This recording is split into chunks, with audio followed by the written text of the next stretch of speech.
the Beto. Forever we faithful. Forever we faithful.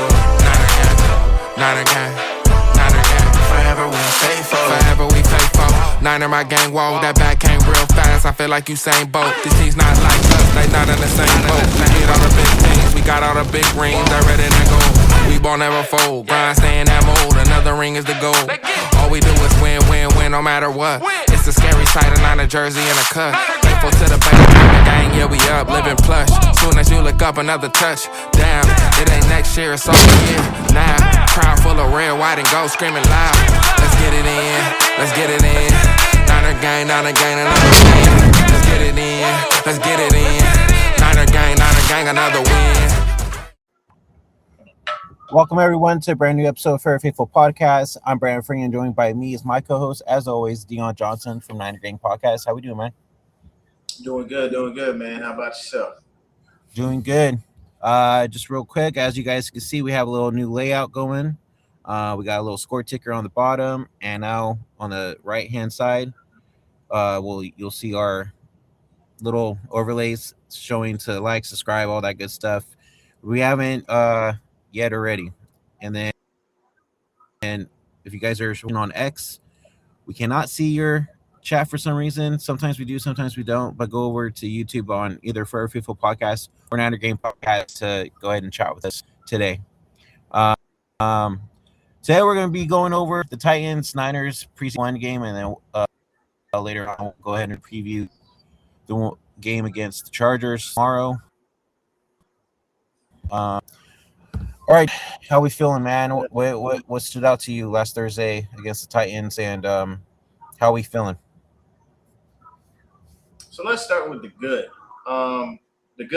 Deon Stribling, like the kid, like what I saw, love what he gave to us. He caught 7 out of 8 targets, and the only target that he dropped was honestly behind him. When you look at the pass, so that wasn't really his fault. 7 out of 8 targets. He did wonderful work. I think he led the game in general in receiving due to the fact that the Titans didn't have a leading receiver. They threw the ball to everybody and their mother about at least once.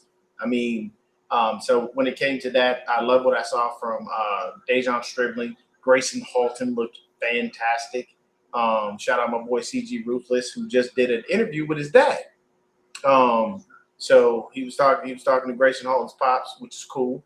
Pops was trying to coach him into getting the jersey, but CG was basically saying, "Hey, look, man, I got to see a little more before I go out and purchase the jerseys. Let me get some in-season action and whatnot." But love what I saw from Grayson Halton. Love what I saw from Deon Stribling. You know what I mean? That was definitely good. Love what I saw from Curtis Rourke. Like, that tells me we've got ourselves a viable backup. We just got to make sure we keep him healthy. Hopefully he's able to go tomorrow night because if not, you're going to see a lot of Adrian Martinez and you're going to see a little bit of Mac Jones. I'm pretty sure you'll see Mac maybe in the first quarter if Rourke can't go because they did take him out of the game. He basically had a situation where I think he hurt they say he hurt his ribs. Because he had a little bit of an issue with breathing. So not really sure what happened. But if you have an issue with breathing, you most likely hurt your ribs. I don't think he punctured a lung or anything like that. But if it's a hard time breathing, you actually had to go to the hospital, then yeah, be very careful, be mindful with that. We'll see what we got. But those were the good things that I saw from the game. What about you?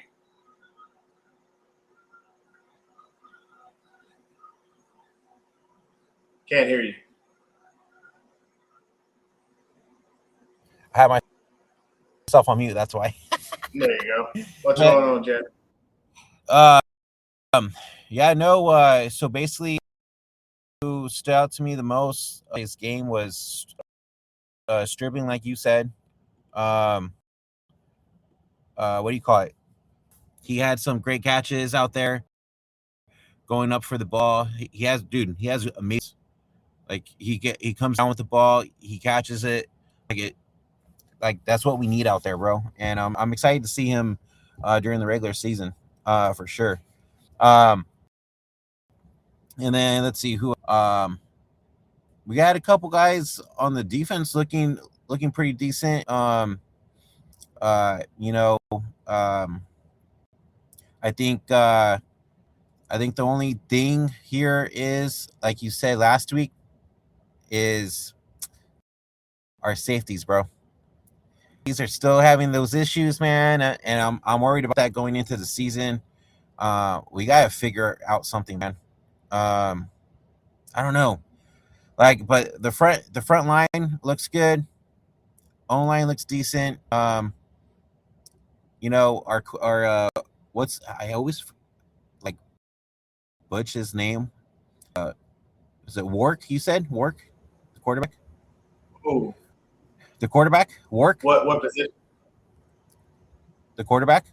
Oh, Rorik. Yeah, Yeah, Rourke. Wark. Yeah, I sorry. I always always say put Rorik, but that's the only his way I name. can remember it. He, Yeah, Curtis. yeah, Curtis. Just say Curtis. Just think 50 Cent. okay, right. So he looked good until he got hurt. You know, he was throwing the ball up there, finding some good plays. I don't know, man. Until he got hurt, and then we had freaking Martinez completely. I don't know, man. I've still got. I know this week we got a couple players back as well that are going to be the roster, but I don't know. Game against the Titans. Like, the main thing about this was we're seeing how the backups are, right? So, Yeah. and I feel pretty positive about our backups right now, or at least the ones that are trying to make the um. I mean, shit. We'll see. You know. Yeah. So with that being said, we can talk about the bad. The bad, Mm-hmm. Adrian Martinez. This is Yeah. why you are a practice squad guy. We have no aspirations of putting you up on the main roster for any reason. He looked bad. He had like a couple passes here and there where he looked all right, but then he would it was like he would do something good and then he would do something bad. So you couldn't get a good barometer of who he is because he's always up and down. The other bad, unfortunately, Romello Height. I watched this dude get beat. I watched him get bullied. I watched him slip. There was a lot to be desired left out on the field with Romello Height. Didn't like what I saw in his first preseason game. And the crazy thing about this is the Titans put their starters out there, guys. Just so you know, the Titans put their starters out. So when we were seeing our backups, our rookies, you know, guys that we want to make the team, because that's what the preseason is. It is literally an audition for you to be able to stay in the NFL. You may not stay with the team that you are auditioning with, but it is an audition for all 32 teams to take a look at you. Also, you want to make a good impression on the coaches, because in that way, if somehow you do wind up getting released, what's the first thing you do? You start shopping yourself to other teams. If other teams start calling about you, what do you want heard about you? Good things. So you want your coaches to like you. You want your coaches to say, hey, even though we cut this dude, we only cut him because we got, you know, so-and-so and so-and-so in front of him. And to kind of, you know, it's unfair to him to just hold him, you know, something like that. But in this instance, Romello Height didn't look good. Adrian Martinez looked horrible. And to be honest, there wasn't really another receiver outside of Stribling that kind of blew your socks off. Well, I mean, I do have to say, Watkins was looking decent out there. Watkins was all right. I mean, if you take a look at the sheer numbers from the game as far as receiving goes, the bulk of the targets literally went to three people. It was Malik Turner, Dejon Stribling, and Jordan Watkins. Jordan Watkins had 10 targets. Dejon Stribling had 8, and Malik Turner had 6. Now, mind you, if you look at the numbers, 6 out of 10 for Watkins, 7 out of 8 for Stribling. I told you that one that he dropped. I don't think that was his fault. And then for Malik Turner, it was behind him. And then for Malik Turner, it was 2 out of 6. So Turner probably gonna stay on the practice squad. We ain't worried about him not carrying. But Jordan Watkins did look a little bit better. I mean, catches 6 out of 10 targets. I'm not mad at that. You know what I mean? He averaged 9.8 yards a catch. Stribling averaged 9 yards a catch. You know what I'm saying? So I'm not mad at that. It's good that we have somebody else producing. And to be honest with you, with what we just heard about Mike Evans again, we're probably going to need Jordan Watkins to be out there and produce. Hell, we might actually start. The only thing is that when we go out there and we start, if Mike Evans isn't number one, you're going to see Stripling probably at the X, and they're probably going to put Debo at the Y. The reason being is because that's how that would work. Because that if you just look at the stack rankings on the receivers, that's just who we have, and that's how that would wind up going. But the other dude that made a small little impact here and there was Trenton Irwin. He only had 2 targets. He got both of them. Both targets caught for 2 targets, 25 yards, average 12.5 yards a catch. But you can't really say he averaged 12.5 yards a catch because one of those catches was 18 yards, and the other one, obviously that was just a little small one. But I'll take that as far as that goes. And I've been hearing really good things about Trenton Irwin in practice. Let's go with kind of position by position, and let's see what we got. So we already know that Curtis Roy was way better than Adrian Martinez can fathom. Adrian Martinez was hot garbage. Let's talk about our running backs because we had a trio. We had a trio of guys out there running the ball. Yeah. Oddly enough, the bulk of the carries went to Sincere McCormick. 10 carries, 38 yards. He averaged 3.8 yards a carry. His longest run was 7 yards. So the 3.8 is probably very true to an extent. He had some nice runs. Adrian Martinez, 2 carries, 18 yards.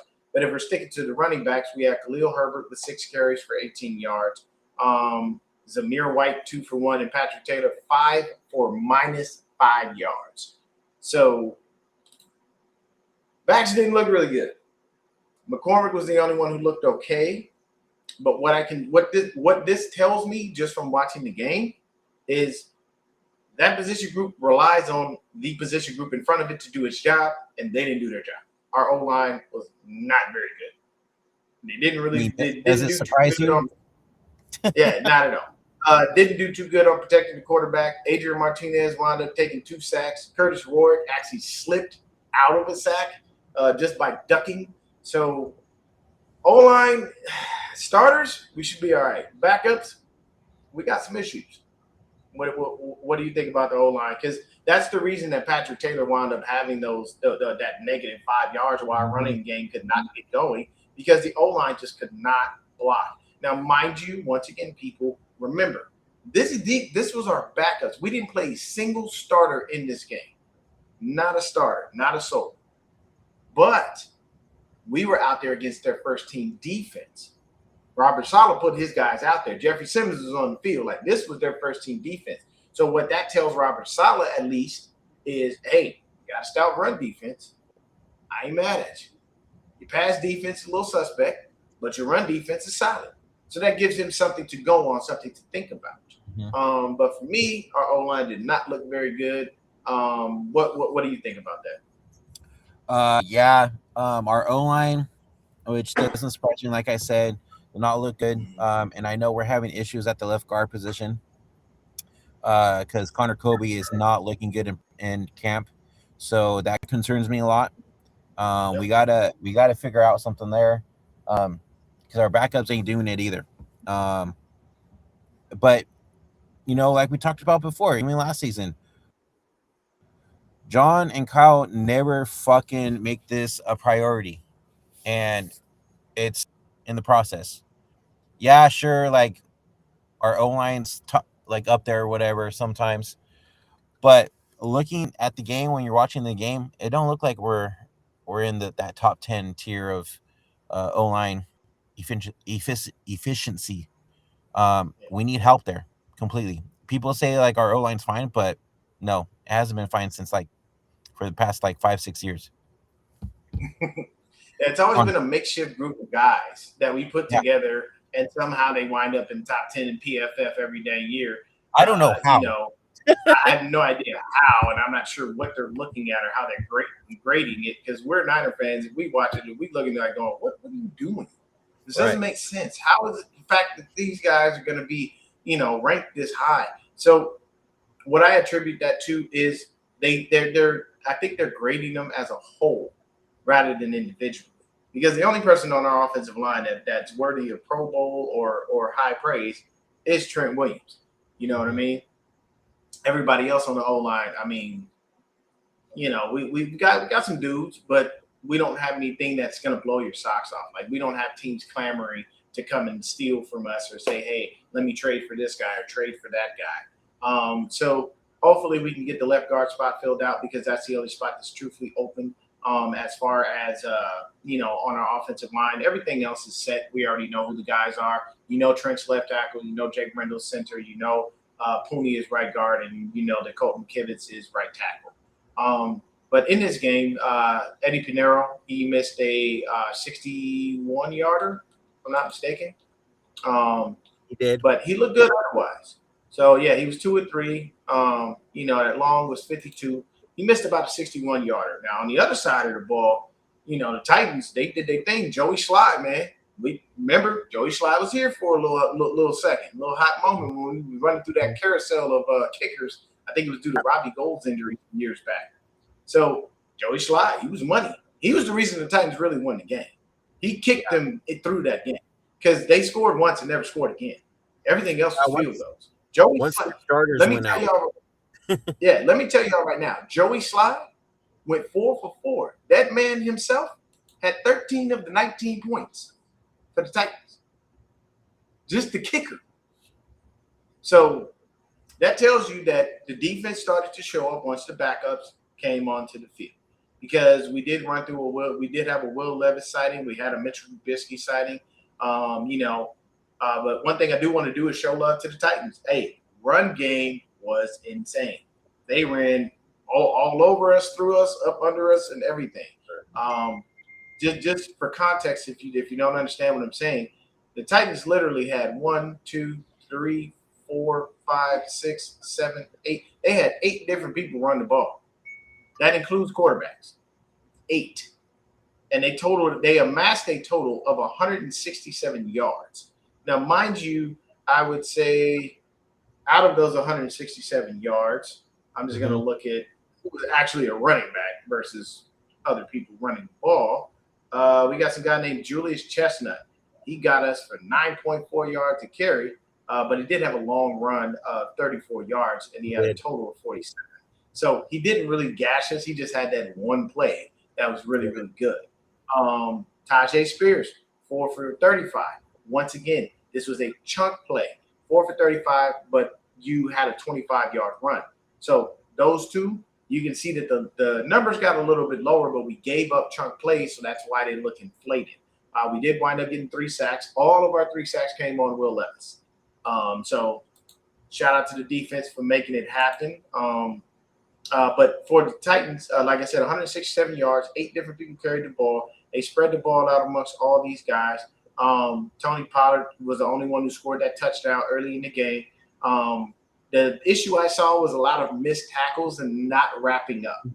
And that's what happened. Because if you see, I think it was Tajay Spears or Tony Pollard, he ran into a pile, and next thing you know, he just spun off the pile, and I think that was his big run. Right. So we have to be better with our tackling because the Titans just killed us with that run game. Even though the gains were small outside of the chunk plays, we still have to be better because we kept allowing them to get into field goal position to be able to allow Joey Slye to come in and kick those field goals. But shout out to them. They had a couple of different people. Now, the Titans literally threw the ball 12 times, but they threw it to just about everybody. The only people who had 2 catches were Wan'Dale Robinson and Xavier Restrepo. Everybody else had 1 catch each, and that was all they had. But Restrepo and Robinson were the bulk of the targets. Both of those guys had 4 targets each. Everybody else was just, hey, whoever's open, throw the ball. We don't care. And I think that's because Brian Daboll is there, and they're trying to, just figure out what they can do.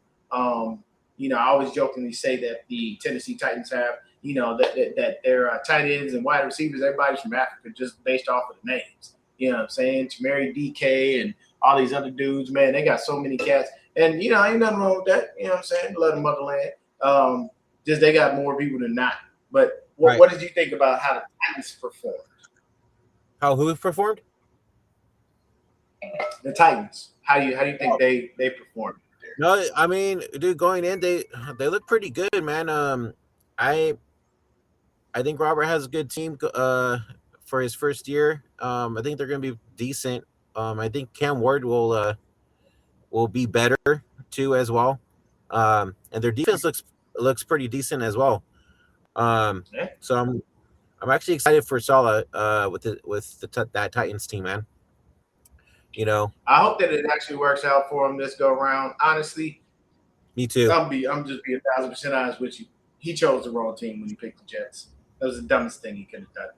Like the Jets have not been good since Mark Sanchez, people, and that tells you a lot. Yeah, I also have to say too that I put a lot of the blame on A-Rod as well for Salah losing that job.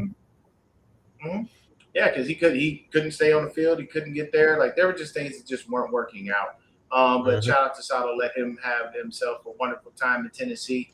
Hopefully he can turn that team around and make it better. Because Tennessee hasn't really always had a lot of issues with their defense for the most part. It's mainly been their offense. They just haven't been good, and that's where they continually fall short. Yeah, honestly, I'd say their issue a lot to the past couple of seasons has been that O-line as well. Yeah, and if they can get that stuff straight and make sure that they pick the right pieces and do the right things, it'll work out well. But for us in this game, you saw some good, you saw some bad, which isn't anticipated. I just would like us to not give up these chunk plays, because if you take away those chunk plays from that run game, they didn't really do much. We actually held them down. You know what I'm saying? So remember, once again, preseason is a barometer to see who you got, what you got in them, and what they can do. From this game specifically for me, I will state Curtis Ward, love it. Deshaun Stribling, love it. Grayson Halton, wonderful work. Ashton Davis, pick that ball next time. Pick that ball. I don't want you face down on the ground, beating the ground because you're mad. I want you to pick that off next time. You had it. It was right there. It just kind of bounced off you. I understand it, but we got to make sure that it works right. All right, so we'll go on. Let's move on to this week. We got the Chargers tomorrow in LA. They had a joint practice yesterday, and all I saw on Twitter was defense was getting fucking mollywopped by Justin Herbert. Yes. Let's talk about it. Yeah, they did not have good reports for the defense. So, I mean, to be honest with you, I watch Grant and I take him with a grain of salt with what he says, because he does a lot of things for shock value. But to be honest with you, he's the most honest reporter that we got. Everyone else is just too team friendly for my liking, and they don't tell you the truth of what really happened. So the good. We had a Kalon Black signing. We had a Kalon Black signing. They said that young man is tearing that Chargers run defense apart. I like it. Now, here's the only issue with this is, and Brandon knows me, he knows where I'm going. Will Kalon Black ever touch the ball in the regular season? So shout out to KNBR. I was listening to them on Twitter this morning, or X, Twitter, but I call it Twitter. I don't give a damn. I don't give a damn either. Listening to them on Twitter this morning. Yeah, it's still the same thing to me, man. This is what it is. So I was listening to them, and they were talking about the same thing that I've been talking about. And I've said this for years, and I love how it always takes people, 50 years to catch up to points that I make, and then everybody take credit like they knew when y'all know I've been saying this forever. It's the fact that we draft the running backs and we don't use them at all. They don't get a shot or they fail. And I'm sorry, we do better with undrafted running backs. And at this point right now, Kalon Black, by all accounts, seems to be perfect. Seems to be a good dude. So my thing is, and then they were talking about Christian and how he doesn't like to come off the field, which is why I sent you that thing that I sent you from Raw Room, in the chat, where he was talking about how CMC, but he didn't even come off the field. So here's my thing. I'll say it again, and I'll keep saying it, and hopefully pray that they hear me. Bobby Turner, Kyle Shanahan, you're the head coach. You are the running backs coach. Tell him to sit down. Yep. Do your job. Force him. You know what I'm saying? Like my wife just said, siéntate, por favor. Please, sir. Before you step on the field, cuidado. I don't care what we got to say to him. I don't care if you got to smack him. I don't care if you got to grab him by the back of his damn jersey and his pads and yank him backwards. Make that young man understand, hey, I need you for the long run, not right now. Mm-hmm. Okay? That little run that Kayvon Black just got, don't be mad because you didn't get it. You ain't going to die. I need you for the playoffs. That's where we are trying to get. If there's one person on this team, one, that has the mindset that I have for this year, his name is Deon Lenore. He basically said, I think in his first interview that they let him do, it's Super Bowl or nothing. We ain't out here to play games. We out here to win. Now, here's the other thing. Mike Evans. Again, couple plays. Now you're out with tightness again. This ain't looking good. You've been out with tightness several times during this training camp. I don't like it. Because that's telling me that you're old and that your body is breaking down. You have to at some point. I'm also trying to figure out, are they fucking stretching before practice or like what the hell? Yeah, like what are they doing?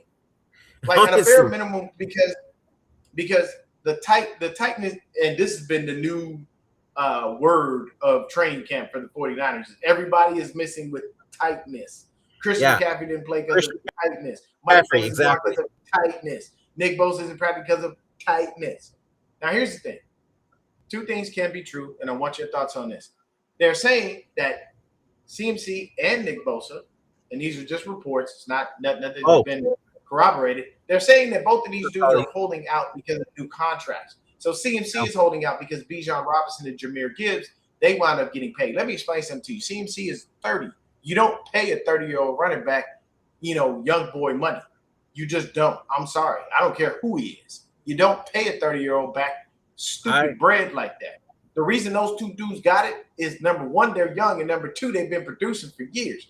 Jahmyr Gibbs deserves every single dime.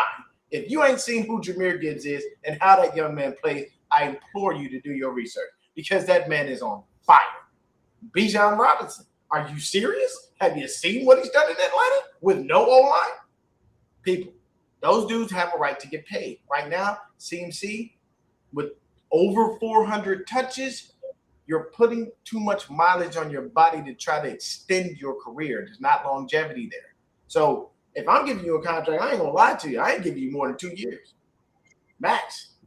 But I need to see Kayvon Black on the field because I need to see what he has.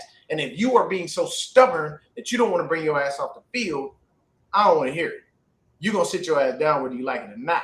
Nick Bosa, he can't hold out for a new contract. You know why? He tore another ACL.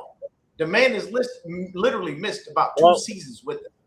Actually, with Nick's thing, it wasn't tightness. It was he has tendonitis in his knee. That's why. Oh, tendonitis. So tendonitis and tightness are two keys. He's saying he's feeling way better and he's feeling good that he can start week 1. So I think it's a situation where they're just holding him out until week 1 and letting him do what he does. If there's one thing that Nick Bosa has done, he has been very, very smart with his body. He understands his own body. He knows what he can and cannot do. He had an ACL tear before, and when he had an ACL tear the last time, he came back in week 1 and played, and he didn't practice much, and he never plays in the preseason. So I'm not worried about Bosa. All I'm saying is you can't say that it's due to a contract because he didn't play last year. So I'm sorry. I ain't about to give you no new contract. I ain't got no production out of you. I'm not giving you money from a couple years back. I'm giving you money. The NFL, what have you done for me lately? Shout out Janet Jackson. So real quick, so the whole CMC thing, I was listening to 95.7 The Game and KMBR, and they were both saying that none of us think that CMC's holding in for a new contract. I think he really does have fucking a tightness issue or whatever, or is that they're just holding out until basically the season starts, so he's not injured, basically. Yeah, Callie said that. I mean, I get it. I'm just saying, like, these are things we're talking about. It makes me laugh because, like I said, I'm not paying a 30-year-old running back, young boy money, and I'm not paying, Nick Bosa when you didn't give me no production last year. I'm sorry. You want money next year? You better come out here and you better ball out. I bet you better be a double-digit sacks. And I ain't talking about just 10. I'm talking about like 15 to 16. If you want some new money. You know what I'm saying? Hey, so, but let's talk about this real quick. Can we talk about what fucking happened to 27 yesterday as well? What happened to Jair Brown? Oh, Lord, I see. Probably said that, man. Oh. Yeah, he was getting trucked out there, bro. There's video evidence of him getting destroyed out there. See, here's the thing. We all know that we're talking about practice. We talking about practice. So here's the thing. All I heard about the practice yesterday was negative stuff from us. We did not have a good time in practice. We were getting murdered on defense, and our offense didn't look much better against their defense. I look at it like this. These are joint practices. Of course, everything is vanilla. Kyle did state, he did say in his interview that the people that thought CMC was holding out for a new contract are idiots, that is not true. He actually said it's not true. As well, he did say that some of the starters would play in this game. He said he didn't tell who would be starting, but yes, you will see a few guys out there. Here's my thing. Them starters are going to go out there for maybe about a series or two. Yeah. And they're going to come right back off the field. You ain't going to catch nobody. Brock, I don't think Brock's playing. Doubt it highly. I think they may throw Mac out there. We can't risk it. Yeah, but I'm not risking my quarterback. No thanks. You know what I'm saying? Here, look at the other thing is the ticker on the bottom. From when I was here from Grant. Look at the ticker on the bottom. Oh yeah, the Vikings beat the Giants. Oh, you're a little behind. Is it? On my end, it said 49ers defense get torched by Chargers. Oh wow, yeah.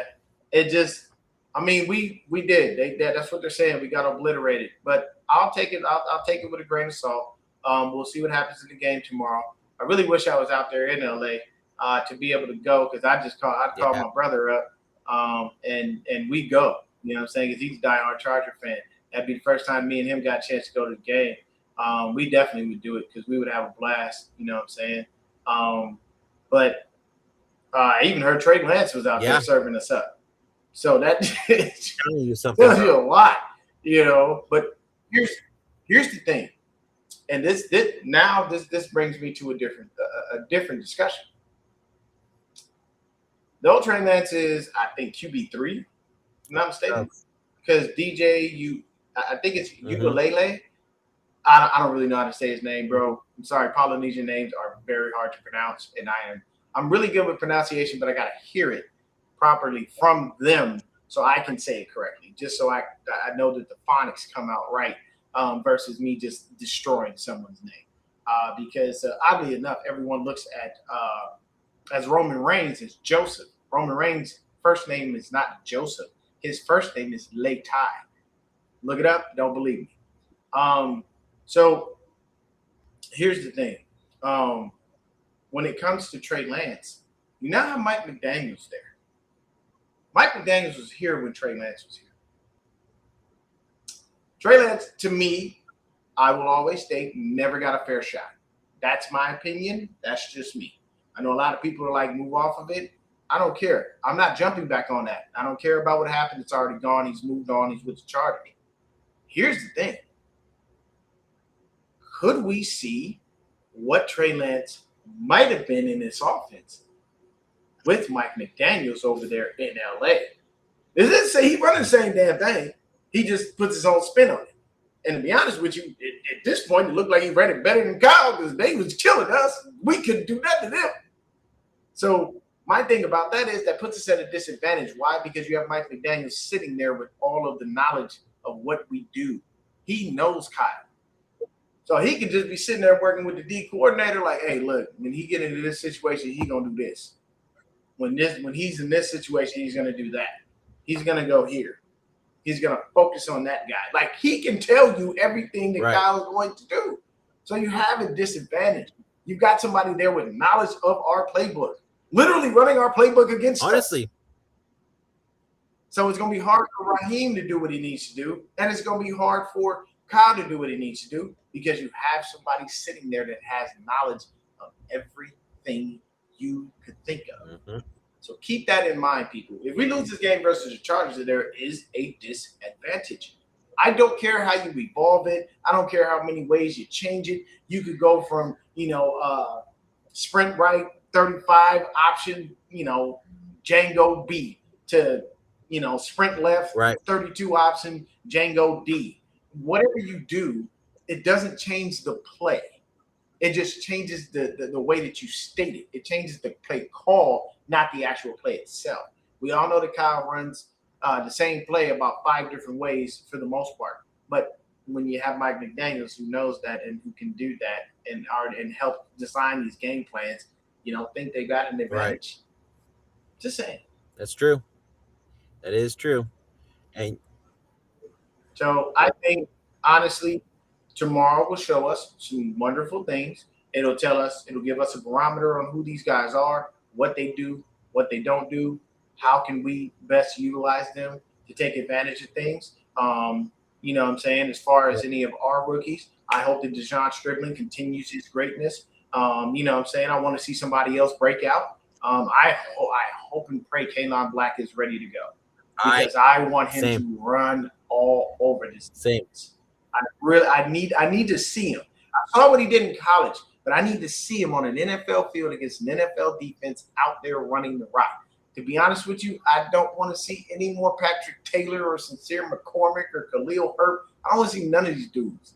I don't care because those dudes ain't even going to make the squad, being honest with you. I don't think most of them are going to make it. I think, to be honest with you, out of all 3 of those dudes, is one they're going to wind up keeping Patrick Taylor because they always do. Taylor is just like some dudes, they live on the practice squad. And I'm going to be honest with you, not going to lie, I live on the practice squad. You know why? You can make a good living on a practice squad. You still making damn near 6 figures. And you're doing what you love. So it ain't like you go to work and you hate it. You don't actually have to play. You get to travel all over the world for free. Like, what are we doing? I mean, if y'all told me, hey, man, throw in a couple more pounds, we're going to make you into a practice squad running back, and we're going to pay you 6 figures, right? Where do I sign? I do it. All I got to do is just go to practice. I need to play. I know I ain't getting on the field because CMC ain't going to come off the field. I ain't worried about that one. If I do, I'll be on special teams. But, it's different things. Special teams. Ooh, not good. Not good. Special teams in that Titan game was not good at all. We had a lot of things going on. But what I can say is, real quick, I do want to say that we also forgot to mention that Kyle did also say yesterday that if it wasn't a joint practice, CMC would have practiced out there yesterday, basically. Yeah, he did state that he would have. He said if this was a situation where we had to go and it was like week 1, he would play. So that goes exactly to what we were stating. Excuse me, that he just hold them out. That's the same thing. It's just like the Rams with Aaron Donald. Everybody's talking about, we haven't seen him. We haven't seen this. We haven't seen that. Aaron Donald ain't coming to no damn training camp. Aaron Donald going to show up healthy, fit, in shape. And if he decides to play this year, you'll see his ass the first week of practice for week 1. That's when you'll see him. You know what I'm saying? Even though I'm still mad at the Rams for being some punk-ass busters and crying to the league to get this game put over in Australia because they get mad when we take over the damn stadium. I would have been at that game. I would have went. I would have put the money aside. I'd have went to SoFi. I have 50 billion places I can stay in Los Angeles. I don't need a hotel. I don't need none of that. You know what I'm saying? I got my family. I got my wife's family. I got friends. Believe me, somewhere to rest my head is the least of my worries when I go to LA. But at the end of the day, I would have loved to have been able to go to the game. But once again, we got to pump in crowd noise because the Niners fans take over our stadium. We're so worried. Yeah. I remember a couple years back when Stafford's wife was literally begging people not to sell the Niners tickets. I'm just saying, people, the reason these things happen. That's why we actually call it Levi South. We'll see what we have. It is what it is. People don't understand, man. Like when it comes to California, to be honest with you, we run California as far as like fans, because Rams fans don't exist. Love Charger fans, but they are not as big of a fan base as the 49ers. And there ain't no other teams outside us. Right. Oakland left, they went to Vegas. You know what I'm saying? And the Raiders, the good chunk of their fan base Exactly. is Latino. You know what I'm saying? They have fan bases other people, but a good chunk of their fan base is Latino. Very much so. Hell, the Raiders jersey back in the day was known for being associated with the infamous 18th Street game. You know, that's when you wore that. If you wore that 18, I mean, right, it meant something. And you gotta be careful where you wear that thing in LA, because certain places. But when it comes to this game versus the Chargers, I want to see more Dejon Strickland. I want to see Kaylon Black. I hope and pray that Curtis Rourke is available, because if not, I got to keep watching Adrian Martinez destroy my team. You know, defensively, I need a DB and a safety to stand out. I need that big time. I did hear that Bernardo Green had a pretty good day until All-Pro Fred decided to knock him out the game. Fred, I need you to slow down, sir. You are pulling a Patrick Willis, okay? You're going hard when you don't need to. Chill, bro. Practice. Relax. You put your whole body in the folks. You broke somebody's ribs. Now you're knocking people. Fred, don't do that. We love you. We do. You are the best linebacker in the game. Period. Point blank. There is no one better. But don't be killing us. Kill the other team. Yeah. That's all I'm asking. For me, I need to see the defense, the DBs to be better, the safeties to be better going into this game, because we cannot be looking like complete garbage and be embarrassed. I also do want to see Black out there, especially because after I heard that he had a great practice yesterday for his first day back. And I think we need just all around a better defensive performance. Yes, altogether. Oh, shout out to Nick Martin for leading the team in tackles with 8. Love it. One thing that I do have to say about Nick Martin, I need you to take a little bit better angles, because there were a couple of times where you wound up running into the actual offensive linemen. You got to take better angles, get around those dudes. That's all you need to do to clean it up. Shout out Tatum Bethune. Bro, did you see how he blew up the running back? Good Lord. I don't know why that running back was there. I don't know what he was thinking, but he got murked. Okay, that was definitely for sure. Blew him up and then got the sack. So shout out Tatum Bethune for his great play. I love that. That was a wonderful play. So actually, let's shout him out. Tatum Bethune with the sack. Shout out to Larry Work III, and shout out to James Thompson Jr. I want y'all to pay attention to that name. I saw him on Thursday flashing all over the place. He was everywhere. And when I mean everywhere, I mean everywhere. Him and Tatum Bethune. I saw 48 flying all over the damn field. He was, and there was somebody to be tackled. He was somewhere near it. So I like that. So that gives me hope. So that tells me I got Tatum Bethune. I got the bullies back when I got Fred and Dre. And I mean, just having Fred and Dre back together again, it's just a beautiful. Having Fred and Dre is. That's gonna be fun to watch for sure. I know it's a hard to those two dudes, the camaraderie, the connection that they have. Like, they don't need to even talk to each other. They know it's telepathic. You know what I'm saying? He can look and give him a nod. All right, I know this person's going this way. I need to be here. That's just how it works. So I like what I'm seeing from those dudes. But like I said, James Thompson Jr., number 75, pay close attention because he was everywhere. And I saw a lot of them, and I like that. That means that you're sticking out, and you're going to try to make yourself a reason, a good reason for us to make the team. And the other person that we had, Agbo Okoronkwo, he had a sack as well. So shout out to him for getting his sack. That was wonderful. Definitely got to love that. Let's keep an eye out on the rook too. Remilio Height. He needs to have a better game going into tomorrow. Amen. Shout out to Ephesians Pricesock. Wonderful play on the goal line. Wonderful play on the goal line. Very long arms. You gotta love that. But I did hear he was getting torched and killed in practice. He was getting torched yesterday against the Chargers, so we need to see better from him going into tomorrow's game as well.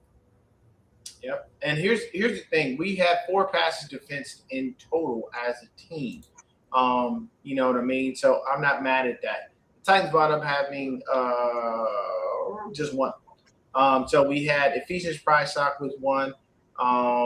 We had Ashton Davis had one. Eli Apple had one. And Darrell Luter Jr. had one as well, which is good because Darrell Luter Jr. never does much of anything. He just kind of exists. We always see 28 out there, but he always on the practice squad. He ain't cracked the starting lineup in a minute. So we'll see what we get from this game tomorrow, but I do think that everything worked out well. You know what I'm saying? It was a loss, but it's preseason. Like, we don't care too much. We just want to see what we have and the players that we have and what things we can do to be able to make them better. So this is going to be an evolution of things, obviously, because we have a new DC and Raheem Morris. So we have to start adjusting to what he does and what he likes to do, and how he's going to be able to scheme things up to make it work better. If I'm Raheem Morris, I am in Kyle's ear and I'm going, hey, what is he doing? Why is he doing it?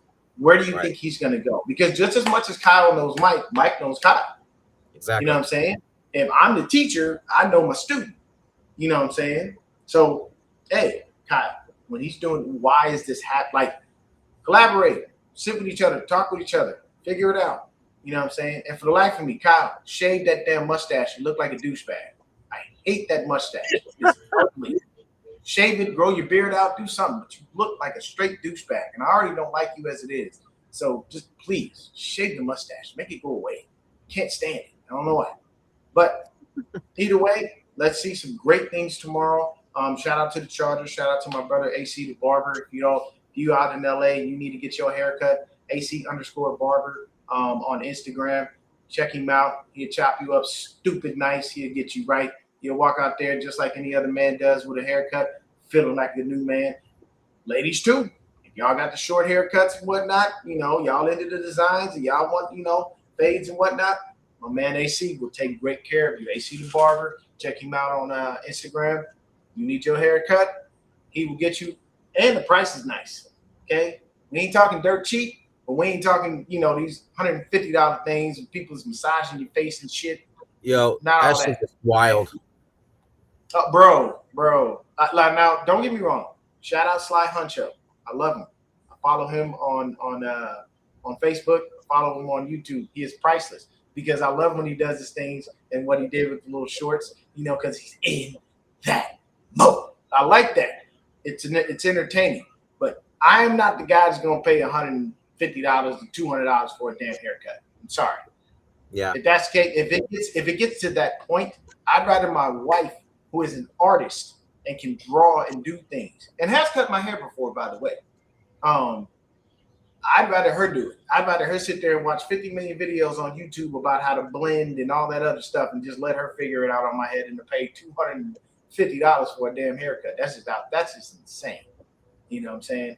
But either way, let's see some good things from the Chargers. Let's see some good things from the Niners. Hopefully both of us can find some gems in this, where guys are saying, hey, we saw this. And then at the same time, hopefully these young men make a way for themselves to be able to make it onto another team, even if they don't make it with the team they're currently on. Like I said, audition. It's all the preseason is. You are basically saying to 32 NFL teams, this is what I got. Can you work with that? Am I good enough for you to sign? Am I good enough for you to give a contract to? Can I help this team? Can I help your team win football games? Can I be a good person? Oh, and another person, Jaden Duggar. He looked good too. Duggar did look good. So I'm gonna look out for him again tomorrow. Yep. But thank y'all for tuning in and hanging out with us. You know what I'm saying? I think that's all we really have for today. We'll continue to come and keep bringing y'all fantastic content like this. Shout out to B-Dubs. Everything you see here as far as the imagery, the basically our production is B-Dubs. So everything you see here, all of the flashy fly shit, that's him. I'm just here to run my mouth. But all of this stuff, none of this would be possible without Brandon. I have to give him credit for that. He does a wonderful job. Shout out to our extended brother that's not here. Hopefully he'll jump on with us every now and then, Christian. And then shout out to 49er Media, Anshul. We ain't got nothing but love for you, bro. Keep doing your thing. And Media, your ass is going to that game with me. You are going to this Cardinals game with me. I don't care what you say. I don't care what you're doing. You're going to go to that Cardinals game with me. It's going to happen. I'm going to find a way to make it work. But you got to go to that Cardinals game with me, bro. We got to link up. We got to go have a good time, have a couple beers, you know what I'm saying, and beat up on some Redbirds. Speaking of the Cardinals, did I hear it right that they got Jeremiah Love injured already? High ankle sprain. High ankle sprain. I think they said they gave Jeremiah Love 14 carries. Yeah, let me take a look real quick. Before we get out of here, let me talk about that because what? Let me see real quick. Arizona Cardinals. Yeah, let's take a look at it real quick. Give me one. It's crazy, bro. Yeah, Jeremiah Love had 11 carries. He had 58. He had 58 yards? Hey, man. Yeah, he looks good. He looks good. You know, good, but a high ankle sprain. I'll tell you right now, Cardinal fans, don't look for Jeremiah Love for the rest of the preseason. He's not coming. Nope. High ankle sprains are very, very hard to get over. It's just as bad as a hamstring. So just remember, they're probably going to keep him out, keep him doing his rehab, let him continue to do the things that he needs to do, and prepare him for the season. But your third overall pick is out with a high ankle sprain already, and those can take weeks. And the preseason is shortened. Remember that. So we ain't got 4 weeks. We only got 3. So I think you will not see Jeremiah Love until at least week 1 again. I don't think that you're going to see him any other time. And another thing for you Cardinal fans, you will have a 2-back system. Jeremiah Love will play. You are not going to start Connor and not play Love. You cannot, I repeat, you cannot take a running back that damn high and sit him on the bench in favor of an older running back. No, it doesn't work like that. So y'all will have a 2-back system. It will be Love. It will be Connor. So just keep that in mind going forward. That's all. And shout out to Michael Wilson being one of the best damn receivers in the NFC West that never gets talked about. How? I don't know. I feel like he just gets overlooked. Dude is actually really damn good. Like, people need to stop acting like they don't know that man exists because y'all drafted Marvin Harrison Jr. And have you heard anything about that guy? Yeah, he ain't done much. All I hear is that he gets hurt all the time. So I don't know. Consistently. And Michael Wilson, I see him ball every year. I know. I live in Arizona. Yeah, there's no way not to know this dude is balling. So it is what it is. But take us out, B-Dubs. All right. So that's gonna do it for us, guys. I'll be back tomorrow during the game. I'm gonna try this new thing out that I just did on here. Probably do some play-by-play shit. So, Deon, you're more than welcome to join me too if you want. I'll be working, so I ain't gonna be able to do it. Oh, yeah, that's true. I don't know what time the game is. Starts at 7. 7 p.m. Yeah. Maybe I might be able to hop on like a little bit here and there. You know what I'm saying? All right. Well, yeah, you're more than welcome. A little bit of time if things are dead, might be able to slide in here. If you do hop on, then we can literally just talk about the game too as well. Since I'm already live. So and then we can speak. Hey, great play by so and so, stuff like that. Yeah, we can figure it out. Thank you so much for tuning in. Yeah, I figure we just start doing that more during the season too, just to get the podcast rolling more and out there and shit. So I think that'd be cool. We gotta get some simulations going too. Yeah, for sure. Yeah, get those going. Sure. We'll talk on the side about that because I got to figure out how to do that as well. I haven't done simulation. I don't really know how to link the stuff on the PlayStation and whatnot. So we'll go from there. But thank y'all for tuning in and hanging out with us. Y'all know how it is. Stay up, stay faithful. Everybody continue to be blessed. And I will end it with this. If you do not know the Lord and you are ready to welcome him into your heart, please do. All you have to do is just simply say, Jesus, I repent for all of my sins. I love and appreciate you. I thank you for everything that I have. I welcome you into my heart. I welcome you into my home. Amen. You say something simple like that, find yourself a good church, get yourself involved with some good folks, and it'll open the door for happier and greener pastures. Amen. We with the Niners, you got to remember, our GM, devout Catholic. You don't believe me? Check the interviews, bro. He will have that ash for Lent. Okay? Oh yeah, for sure. So stay up, stay faithful, stay blessed. We appreciate all of y'all for tuning in. And like we say always, tell a friend, tell another friend. Like always, hit that like, subscribe button, and put your post notifications on, and you'll get the notification that when we're live next. And as always, love one another. We'll see you later. Go Niners. Peace. Peace.